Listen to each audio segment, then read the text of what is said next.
Imagine buying a brand new car, feeling on top of the world, driving it off the lot with your family inside, and then, without any warning, the steering wheel yanks itself out of your hands and sends you straight into a ditch. No mechanical failure, no blowout, no drunk driver, just the car doing what the car was built to do. That is not a nightmare. That is not a scene from a horror movie. That is a real thing that happened to real American families who trusted one of the most celebrated automakers in the world. And the worst part? The people who built that car knew. They knew before a single one of those cars ever left the factory floor. Hey, this is Mark, and you're welcome to AUTOSAYS, the channel where we dig deep into the stories the car industry wishes you'd forget. If you're new here, hit that subscribe button right now, because what we're about to walk through today is one of the most jaw-dropping, stomach-turning, financially explosive scandals in the entire history of American automobiles. And if you've been here before, you already know, we don't sugarcoat anything. Now buckle up, because this one is gonna shake you. The year is 1959. America is riding high. The economy is booming after the post-war explosion of the 1950s. The middle class is growing like never before. Suburban neighborhoods are popping up everywhere, and every family wants their piece of the American dream. And that dream almost always included a shiny new car parked in the driveway. Detroit was the heartbeat of the country. General Motors was not just a car company, it was a cultural institution. It employed hundreds of thousands of workers. Its profits were staggering, and in boardrooms filled with cigarette smoke and confidence, executives were making decisions that would echo through decades. Now here's where it gets interesting, because just across the ocean, something was happening that scared the living daylights out of Detroit's biggest players. Volkswagen, a little German automaker with a funny-looking bug of a car, was eating into the American small car market. People were choosing economy over excess, and General Motors, the largest corporation on the planet at the time, could not let that stand. So they did what giants do. They swung big. They came up with something radically different, something that would blow every competitor out of the water. They called it the Chevrolet Corvair. Now, on paper, this car was a masterpiece. It was sleek, it was stylish, and it was genuinely revolutionary for its time. Unlike almost every other American car being built then, the Corvair had a rear-mounted, air-cooled engine. No radiator, no water cooling, nothing conventional about it. It was bold, it was daring. It was the kind of move that made automotive journalists drool and ordinary buyers stop and stare on dealership lots. When it launched in 1960, it sold like crazy, over 250,000 units in its first year alone. Financially, it was a rocket ship. General Motors was patting itself on the back, shareholders were thrilled, and the Corvair was positioned to become a generational icon. But here's the part nobody in those boardrooms wanted to talk about. Deep inside the engineering reports that existed before the car ever went on sale, there were serious concerns about how this car handled. You see, because the engine was in the back, the weight distribution of the Corvair was dramatically different from conventional cars, and the suspension system that GM chose to use, a single-piece rear swing axle, had a catastrophic flaw. Under certain conditions, at certain speeds, when a driver turned the wheel or hit a bump, the rear of the car would tuck under, the tires would lose contact with the road, and the car would simply roll over, just like that, without warning, without giving the driver a single chance to react. And the engineers flagged it. They wrote memos, they ran tests, they showed the data. The fix was simple and cheap, a stabilizer bar that cost less than $15 per vehicle to install. $15 to save lives, and General Motors said no. Why? Because the math said the stabilizer bar would cut into profit margins, because the launch timeline was already locked in, because the competition with Volkswagen felt urgent, because somewhere in the cold calculation of corporate finance, the cost of potential lawsuits seemed lower than the cost of the fix. Let that sink in for a second. A corporation looked at human lives on one side of the scale and profit margins on the other, and chose the margins. Now, for a few years, the Corvair kept selling, kept winning awards, kept being marketed as the future of American motoring. But on the roads, a dark pattern was forming. Accidents, rollovers, families torn apart, drivers describing the same terrifying experience, the car suddenly going wild beneath them, the loss of control, the helplessness.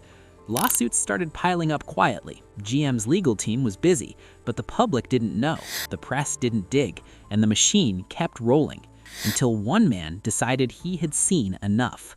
His name was Ralph Nader. He was a young lawyer, barely 30 years old, not famous, not connected, not rich, but he was relentless. And in 1965, he published a book called Unsafe at Any Speed, and the opening chapter was entirely dedicated to the Chevrolet Corvair. Nader laid out the engineering faults. He named the internal documents. He quoted the memos. He showed the timeline proving that GM knew about the danger and chose to ignore it. The book exploded. It became a national sensation. Suddenly, people who had been in Corvair accidents and blamed themselves started asking new questions. Suddenly, senators started paying attention. Suddenly, the most powerful automaker in the world had a very, very serious problem. But here is where the story takes an even darker turn, because instead of addressing the safety concerns, instead of coming to the table with humility, General Motors made a decision that would seal their fate permanently. They hired private investigators to dig up dirt on Ralph Nader. They tapped his phone. They sent women to try to entrap him. They tried to destroy the man personally because they couldn't destroy his arguments. And when that came out during a Senate hearing, when GM's own president had to sit before Congress and admit what the company had done, the American public lost its mind. The outrage was volcanic. The story was front-page news across every major paper in the country. Here was the largest corporation in America caught red-handed, trying to silence a private citizen who was simply trying to protect people from a dangerous product. The public trust in GM didn't just crack, it shattered. And financially, the fallout was devastating. Corvair sales had already been sliding since Nader's book came out, but after the Senate hearings, the numbers went off a cliff. From over 200,000 units sold in 1965, sales collapsed to under 16,000 by 1969. The model was quietly discontinued that same year. No fanfare, no celebration, just a slow, embarrassing death. But the damage went beyond just one model. Congress, pushed by the wave of public anger, passed the National Traffic and Motor Vehicle Safety Act in 1966, the first federal law ever requiring automakers to meet minimum safety standards. For the first time in history, the government had the legal power to force car companies to protect their customers. A regulatory era was born directly because of the Corvair, and Nader, the man GM tried to crush, became one of the most powerful consumer advocates in American history, a legacy that lasted for decades. He later ran for president, twice. Not bad for someone a corporation tried to bury. Now here's what makes this story hit differently when you really think about it. The Corvair itself, stripped of everything that happened around it, was actually a fascinating car, mechanically inventive, visually stunning for its time, a genuine attempt at something new in a market that badly needed fresh ideas. Some variants of the Corvair, particularly the later models after 1964, when GM quietly improved the suspension in response to the growing controversy, actually handled quite well. Car enthusiasts still restore and drive Corvairs today. There are clubs dedicated to them. There is genuine love for this machine in certain corners of the automotive world. The tragedy is not that the Corvair existed. The tragedy is that it could have been everything GM promised it would be, if $15 and a little bit of courage had been allowed to matter more than a quarterly earnings report. That is the lesson that cuts deepest here.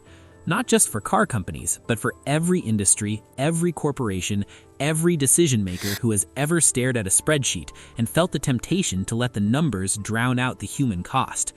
The Corvair story is a mirror. It reflects back a version of corporate America that we would like to believe is ancient history, but if you pay attention, you know that the same math, the same cold calculation still happens in boardrooms today.